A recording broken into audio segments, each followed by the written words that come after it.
Introduction दीजिए, परिचय दीजिए।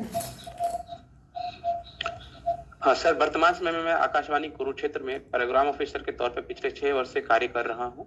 इसके साथ ही मैंने अपनी ग्रेजुएशन की शिक्षा इंजीनियरिंग क्षेत्र में इलेक्ट्रॉनिक्स एंड कम्युनिकेशन विषय के साथ की है। मैंने अपने इंटरमीडिएट तक की परीक्षा पढ़ाई अपने गांव के हाई स्कूल और कॉलेज से प्राप्त की है। मेरा सर ऑप्शनल सब्जेक्ट जो है वो LSW है और मेरी हॉबी है रेडियो सुनना और गाने सुनना। बहुत बढ़िया, बहुत बढ़िया। अच्छा, आपके जो वर्तमान जो रोजगार है, जो एम्प्लॉयमेंट है प्रोग्राम ऑफिसर, उसमें मुख्य काम क्या है? क्या नेचर ऑफ जॉब है आपका? सर यह रेडियो के ऊपर जितने भी कार्यक्रम हम सुने जाते हैं उसको बनाना, उसे प्रसारित करना, समयबद्ध तरीके से उसकी प्रसारण करना, साथ ही साथ जो जितने भी यहाँ पे लोग कार्य करते हैं उनका मैनेजमेंट करना और अपने उच्च अधिकारियों के साथ समन्वय करना। ये सर इस तरीके के कार्य जो है मैं यहाँ पे करता हूँ। बहुत अच्छा, बहुत अच्छा।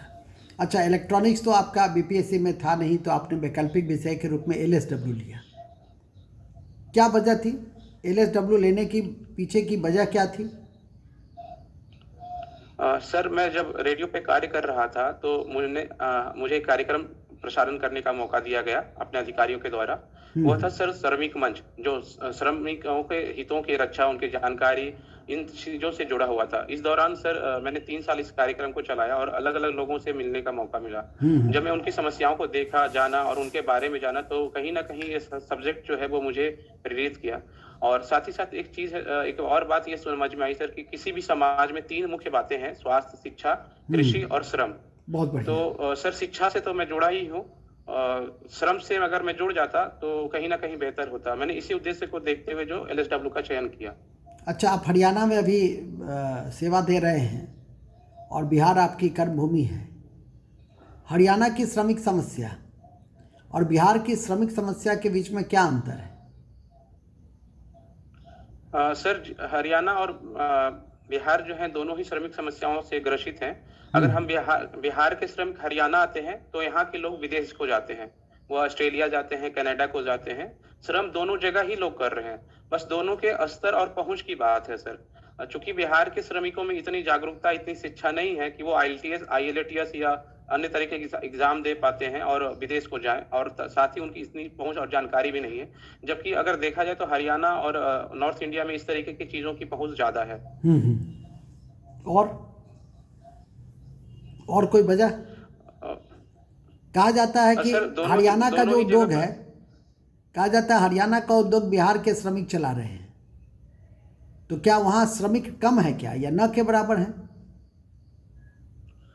सर मूलतः हरियाणा में श्रमिक, चूंकि बिहार के रेशियो में जनसंख्या भी कम है, और दूसरा यहाँ के लोगों में सर ये भावना है कि जब हमारे पास खेती है उसकी अच्छी खासी वैल्यू है, इकोनॉमिकल वैल्यू है, और विदेश हर घर के कोई ना कोई सदस्य विदेशों में रहता है तो उनको एक अच्छा खासा पैसा भी यहाँ मिलता है। तो कुल मिलाकर देखें सर तो यहाँ पर उनकी आर्थिक स्थिति बेहतर हो जाती है। और चूंकि यहाँ पे हरित क्रांति के कारण खेतों की उपज भी बेहतर है और उनके कीमतें भी उन्हें अच्छी मिल जाती हैं, तो आर्थिक स्थिति संपन्नता को देखते हुए वो श्रमिक के तौर पे कार्य करने को ज्यादा उत्सुक नहीं होते। अच्छा, दूसरा यह भी नियोजक की यह स्थिति रहती है कि अगर वह लोकल श्रमिक को नियुक्ति देगा तो लोकल श्रमिक जो है कहीं ना कहीं किसी भी तरीके से अराजकता की स्थिति को पैदा कर सकता है, जबकि जो बिहार से आए हुए श्रमिक होते हैं उनमें यह समस्या कम देखने को मिलती है। साथ ही उन्हें सस्ता श्रम मिल जाता है बिहार से आए हुए श्रमिकों के कारण। तो ऐसी परिस्थिति में सर ये कहा जाता है कि हरियाणा के उद्योगों को जो पूर्वी भारत के लोग हैं वो चलाते हैं। बहुत अच्छा, बहुत अच्छा। अच्छा, बिहार का जो आपका श्रम कानून है, बिहार का नहीं भारत का कहिए, तो श्रम कानून श्रम केंद्रित कम है, प्रबंधन केंद्रित अधिक है। आप सहमत हैं? जी सर, ऐसा देखने को मिलता है कि प्रबंधन केंद्रित भी है, पर पूरी तरीके से नहीं है सर। ये श्रम को लेकर के उतना ही यथोचित सम्मान करता है जैसा कि प्रबंधन को, क्योंकि आर्थिक व्यवस्था की उन्नति के लिए जरूरत है कि दोनों के बीच में समन्वय और संतुलित व्यवहार बना रहे। और माननीय प्रधानमंत्री जी ने हर बार ये कहा है कि भारत में श्रमेव जयते, इस श्रम की पूजा की जाती है। तो मुझे ऐसा नहीं पूरी तरीके से तो हम नहीं कर सकते सर, परंतु उद्योग व्यवस्था के विकसित करने के लिए प्रबंधन की भी उतनी आवश्यकता है। बहुत अच्छा, अच्छा अच्छा। हमारे यहाँ मजदूर संघों की संख्या बहुत अधिक है, क्या आपको लगता है कि इस संघों की बहुलता से, ये जो मजदूर संघ है, ट्रेड यूनियन, उसकी बहुलता से मजदूरों के अधिकार के संदर्भ में जो बातें होनी चाहिए मजदूरों की समस्या के संदर्भ में, वो पूरी तरह से लागू नहीं हो पाती है या बेहतर रूप से उसका परिणाम नहीं निकल पाता है? आपका क्या विचार है? सर, संस्कृत में कहावत है, मुंडे मुंडे मत भिन्ना।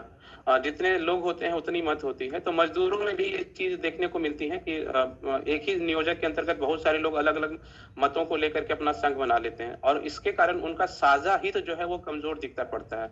ये ऐसी स्थिति सर भारत में भी देखने को मिल रही है। अगर उनके बीच में बेहतर समन्वय हो जाए, आपसी मुद्दों के ऊपर एक राय हो जाए, तो मुझे लगता है सर कि वो अपने लिए बेहतर नियोजन की शर्त और दशा को मांग कर सकते हैं, और सरकार भी इसके लिए लगातार प्रयासरत है। नए कानूनों में यह कोशिश की गई है कि उनको जो है एक तरीके से एकजुट की जाए। इसलिए सरकार ने कहा है कि किसी नियोजक के तहत जब श्रमिक संघ बनाए जाएंगे तो उसमें कम से कम 51% श्रमिक जो है उसके सदस्य हो। अगर नहीं होते हैं तो फिर सरकार जो है उसको अलग तरीके से देखेगी और अलग तरीके से मान्यता देगी। और सरकार की कोशिश है कि जितने भी श्रमिक संघ है जो श्रमिकों को का शोषण ना करे, उनके लिए बेहतर माहौल क्रिएट करे, बेहतर माहौल देने की कोशिश करे। इसके लिए उसके रजिस्ट्रेशन की भी बात की जा रही है। बहुत अच्छा, बहुत अच्छा। अच्छा, आपने रेडियो के क्षेत्र में जो काम किया है, कितने वर्षों से काम कर रहे हैं आप प्रोग्राम ऑफिसर के रूप में? जी, पिछले 6 वर्षों से। से। बहुत बढ़िया। ये 6 वर्ष का अनुभव प्रशासन को किस रूप में मिलेगा, बिहार के प्रशासन को? सर, रेडियो पे काम करते हुए मैंने लोक सेवा के तौर पे मैंने 3 मुख्य बातें जो सीखी हैं वो मैं इस तरीके से कह सकता हूँ कि पहला है सर, सुनने की क्षमता विकसित करना। समाज में अलग लोगों के साथ जब मैं मिलता हूँ, चाहे वो समाज के निचले पायदान के लोग हों या समाज के प्रतिष्ठित व्यक्ति हों या प्रशासन या विधायिका के सदस्य हों, तो जब मैं उनसे मिलता हूँ तो हमारी यह कोशिश होती है कि मैं उनसे ज्यादा से ज्यादा जानकारी ले सकूं। और इसके साथ है सर कि जब मैं उन जानकारियों को समेट कर जब मैं अपने प्रोग्राम में देता हूं, तो मैं वहां पर एक निरपेक्ष भाव से कार्य करता हूं, ना किसी का हित ना किसी का लाभ। वहां पे हमें एक तटस्थ होकर यह देखना होता है कि कैसे हम काम कर रहे हैं, और एक जिम्मेदारी होती है कि आपको सुनने वालों की संख्या 2 भी हो सकती है, करोड़ों में भी हो सकती है, तो आप उस तक सही सूचना लेकर के जाएं। तीसरा है सर कि समयबद्ध तरीके से कार्य करना, कि अगर ये कह दिया गया कि आज रात 8 बजे जो है वो प्रधानमंत्री के कार्यक्रम के आधार पर रेडियो रिपोर्ट जाएगी, तो 8 बजे जाएगी। वहां पर कुछ भी जो है वो प्रो एंड कॉन्स नहीं देखा जा सकता, आपको टाइम बाउंड डिलीवरी देनी पड़ेगी। तो अगर हम सम्मिलित रूप में देखें सर, तो जवाबदेही की बात आती है, निरपेक्ष भाव की बात आती है, मैनेजमेंट की बात आती है, और इसके साथ साथ ये सर समयबद्ध तरीके से कार्य करना, और इन सबों के लिए सर एक तकनीक का समन्वय की बात होती है। और रेडियो चूंकि हर तकनीक का बेस है, आधार है, तो और मैं एक इंजीनियर भी हूं, तो मुझे लगता है सर इन सभी चीजों को अगर मैं प्रशासन के बीच में लेके चला जाऊं, तो सरकार की जो नीति और निर्देश हैं जो क्रियान्वयन करने के स्तर पर कमी पा रही है, मैं उसको पूरा कर सकने में सक्षम पाता हूँ अपने आप को। अच्छा, आप अपने गांव गए हैं हाल के वर्षों में, हाल के महीनों में? सर, मैं पिछले साल अपने गाँव गया था। अच्छा अच्छा। गांव में सरकार की कौन कौन सी योजनाएं पहुंची हैं जिसको आप रेडियो के माध्यम से बताते होंगे? सर, गांव में जो जितने भी कार्यक्रम पहुंच रहे हैं सरकार के, लगभग मैंने देखा कि हर तरीके से पहुंच रही है। चाहे वो मुख्यमंत्री ग्राम परिवहन योजना हो, या हर घर नल का जल योजना हो, या शौचालय, हर घर शौचालय की बात की जा सॉरी सर बात की जा रही है। और साथ ही साथ हर गली हर घर तक जो सड़क जोड़ने की बात है, बिजली की बात है, हर घर लगातार बिजली की बात है, 7 निश्चय कार्यक्रमों के तहत। इसके साथ ही जो टीकाकरण के कार्य हैं सर, शिशु बच्चों के बीच में राष्ट्रीय टीकाकरण के तहत जो बिहार में टीकाकरण किए जा रहे हैं, यह सर पूरे भारत में सबसे अच्छे स्तर में से एक है। अगर हम परसेंटेज वाइज देखते हैं सर, तो ये लगभग 90% से ज्यादा टीकाकरण जो है वो बिहार में हुआ जा रहा है। साथ ही साथ सबसे लगभग सारी दवाइयां जो है बिहार के जरिए बिहार सरकार जो वो उपलब्ध करा रही है अपने जनता के लिए। और एक इसके साथ ही सर मुख्यमंत्री की जो महिलाओं के लिए योजना है, कन्या सुरक्षा योजना हो, कन्या उत्थान योजना हो, बालिका पोशाक योजना हो, साइकिल योजना हो, इन सबों की भी पहुंच जो है वो दे रही है। और सरकार ने सर इसके साथ तकनीक का समागम करके, और जो अपने नियम बनाया है लोक सेवा अधिकार अधिनियम 2011, इसके तहत सर सरकार जो है अपने 51 तरीके की सुविधाएं जो है वो दे रही है। अगर मैं श्रम की बात करूं सर, तो वहाँ पे जो Bihar shop and establishment act है और इस जो बीड़ी सिगार अधिनियम है, अगर इनके तहत जो लाइसेंस प्राप्त की जाती है, इसको भी ऑनलाइन कर दिया गया है कि आप यहाँ इसके जरिए ही लाइसेंस प्राप्त करें, आवेदन दें और रिन्यू भी यहाँ से नवीकरणीय भी किया जाता है सर। बहुत अच्छी तो मैं ये जानकारी देख आपने सकता हूँ दी सर है, कि बिहार बहुत अच्छी जानकारी आपने दी है। इतने सारे कार्यक्रम चल रहे हैं फिर भी बिहार सामाजिक सूचकांक में काफ़ी पीछे है, क्या कारण मानते हैं, क्या वजह मानते हैं? सर ये सूचकांक में पीछे होने का रीजन है क्योंकि हम काफी नीचे से ऊपर आ रहे हैं। तो कहीं ना कहीं जब हम विकास की प्रक्रिया में है तो हमारा मानक स्तर पे भी अभी कमता जा रहा है, लेकिन जब अगले मानकों का तय होगा, जब 2021 में जनगणना आएगी, तो हमें लगता है सर कि हम हर मानकों में बेहतर स्थिति में के रूप में अपने आप को दिखाने के तौर पे मौजूद रहेंगे। आप ऑफिसर बन के आपकी पहली प्राथमिकता बिहार प्रशासनिक सेवा है, पहली प्राथमिकता क्या है आपकी?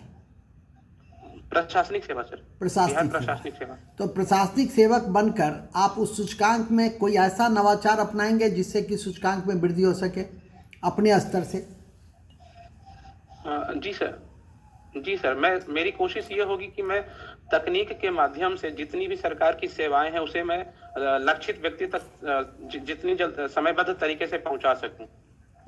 समयबद्ध तरीके और से। मेरा प्रयास यही होगा सर कि मैं सब जी सर, और मेरा दूसरा प्रयास होगा सर कि मैं बिहार के जो लोग हैं उनमें उनके अंदर जो कौशल और व्यवहार ये दोनों बढ़ाने की जो मुख्यमंत्री कौशल विकास योजना है, मैं इसका तेजी से क्रियान्वयन कर सकूं सर। बहुत अच्छा, बहुत अच्छा। अच्छा, प्रशासन में सूचना के अधिकार का क्या महत्व है? सर प्रशासन में सूचना के अधिकार का सबसे ज्यादा महत्व इसलिए है कि ये प्रशासन को पारदर्शी बनाता है, त्वरित बनाता है, जवाबदेह बनाता है जनता के प्रति। और कहा भी गया है सर कि प्रशासन आपके द्वार, जो हमारा ई गवर्नेंस परियोजना है भारत सरकार की, उसके तहत कहा जाता है प्रशासन आपके द्वार। और जो लोकतंत्र की अवधारणा है कि जनता के लिए, जनता के द्वारा और जनता के प्रति ही शासन हो, तो इन सभी चीजों को अगर हम जोड़ के देखें सर, तो आरटीआई जो है वो इस उद्देश्य को पूरा करता है। अच्छा, क्या लिमिटेशन है आरटीआई का?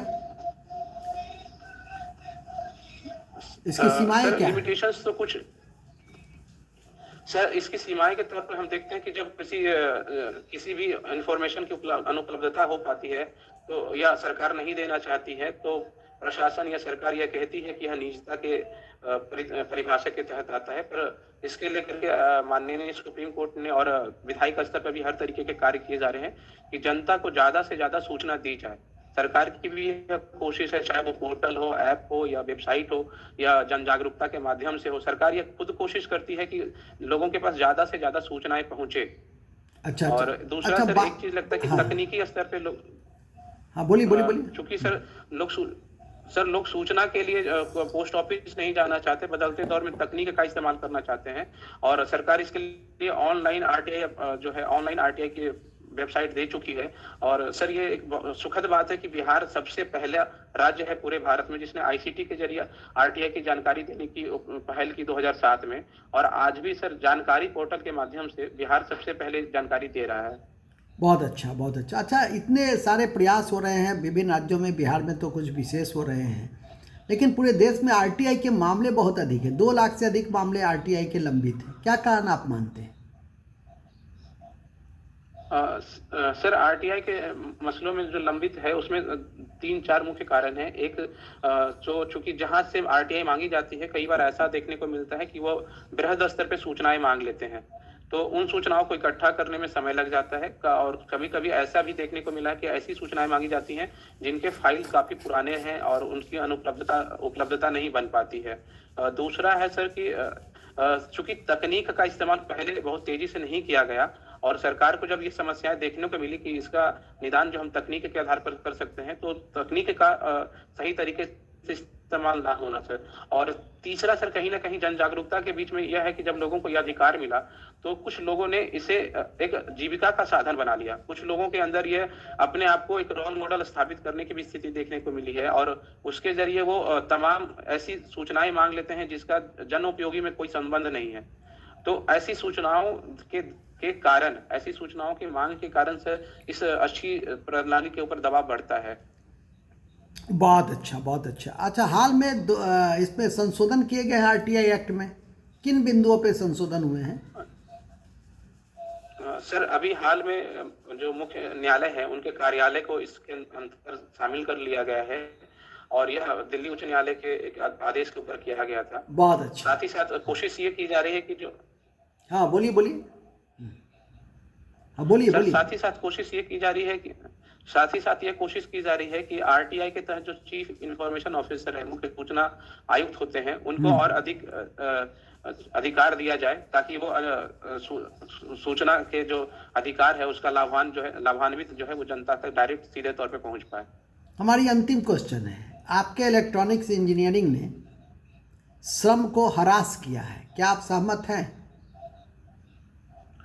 नहीं सर, श्रम को हरास नहीं किया है बल्कि श्रम के रूप को और तकनीकी के रूप से बढ़ा दिया है। अच्छा। 1984 में सर ऐसा कहा गया था जब कंप्यूटर आएगा तो लोग बेरोजगार हो जाएंगे, पर उसी कंप्यूटर ने सर आज लाखों लोगों को रोजगार दिया। उसी कंप्यूटर ने सर भारत की सेवा क्षेत्र को बढ़ाया और भारत की प्रसिद्धि बनाई। सर अगर हम कोरोना काल को ही देख ले तो भारतीय प्रधानमंत्री ने कल एक कोविन एक पोर्टल और ऐप भी जारी किया है इसी सूचना और क्रांति के आधार के ऊपर, और इसी के जरिए लोगों तक कोविड वैक्सीन भी पहुंचा रहे हैं, ऐसी उनकी प्रधारणा है। तो तकनीक सर एक साधन है, ये कभी रुकावट नहीं है सर। बहुत अच्छा, वेरी गुड, बहुत अच्छा। अब के झा सर आपके समक्ष हैं।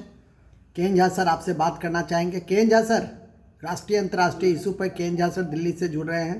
के झा सर, आवाज आ रही है? जी राज, आपको मेरी आवाज आ रही है? जी सर, प्रणाम सर। प्रणाम।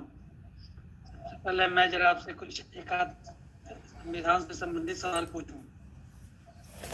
हम लोग देखते हैं कि कुछ राज्य तो ऐसा क्यों है, बाकी सारे स्टेट में फिर क्यों नहीं है विधान परिषद, जो बिहार में जैसे है, यूपी में है? इसका कारण क्या है? विधान परिषद की क्या जरूरत है? सॉरी सर, मैं अभी इस चीज को रिकॉल नहीं कर पा रहा हूँ पूरी तरीके से। अगर आपकी अनुमति हो तो मैं सर अनुमान के आधार पर कुछ चीजें कह सकता हूँ। नहीं, अनुमान नहीं लगाएंगे आप इसको थोड़ा देख लेंगे क्योंकि ये इम्पोर्टेंट है, भी बहुत चर्चा में आ रहा है, तो इसको तैयार कर लेंगे। चलिए अभी नेक्स्ट में इसी करंट में कुछ आ रहा है बिहार से संबंधित। अभी इथेनॉल की बात हो रही है, इथेनॉल इंडस्ट्री की बात की जा रही है और हमारे जो ट्रांसपोर्टर है इथेनॉल का क्या है? मतलब के झा सर का कहना है कि इथेनॉल का डेवलपमेंट पर बिहार सरकार को नितिन गडकरी साहब ने कुछ आवश्यक परामर्श और निर्देश जारी किए हैं और कहा है उन्होंने कि ये बिहार की इकोनॉमी के लिए एक लंबा छलांग होगा। आपका क्या मानना है, बिहार इस अवसर को कैसे बदल सकता है अर्थव्यवस्था के लाभ के रूप में? सर कुछ साल पहले बिहार के माननीय मुख्यमंत्री श्री नीतीश कुमार जी ने एक प्रपोजल दिया था केंद्र सरकार को कि बिहार में एथेनॉल की जो संभावनाएं हैं वो काफी तेजी से है। एथेनॉल C2H5OH होता है जो कि पेट्रोल में 10% मिलाने की अनुमति सरकार ने दी है। और इसको लेकर के सर चूंकि हमारे यहाँ चावल और मक्का दोनों की उपज जो है वो काफी अच्छी है, साथ ही साथ गन्ने की जो पैदाइश होती है, इथेनॉल सर चूंकि जो सुक्रोज के फर्मेंटेशन से बनाया जाता है और बिहार में कृषि आधारित जो बाई प्रोडक्ट है उसकी उपलब्धता अच्छी है, खासी है। इन चीजों को सर अगर हम तकनीकी रूप से समन्वय कर दे तो बिहार में सर एथेनॉल के प्रोडक्शन को काफी तेजी से बढ़ाया जा सकता है। और इसी विकास की स्थिति को देखते हुए माननीय मुख्यमंत्री जी ने माननीय जो सड़क और परिवहन मंत्री हैं श्री नितिन गडकरी जी, उनसे अनुरोध किया है कि बिहार में 100 से ज्यादा इथेनॉल बनाने की कारखाने जो है वो एस्टेब्लिश किए जाएं, और ताकि एक तो वायु जो प्रदूषण है उससे भी मुक्ति मिलेगी हमें, दूसरा हम तेजी से जो स्वच्छ फ्यूल है वो बिहार के लोगों को तक पहुंचा पाएंगे और इसके जरिए बिहार सरकार अपनी अर्थव्यवस्था में एक ऊंची छलांग लगाने की कोशिश कर रही है। सर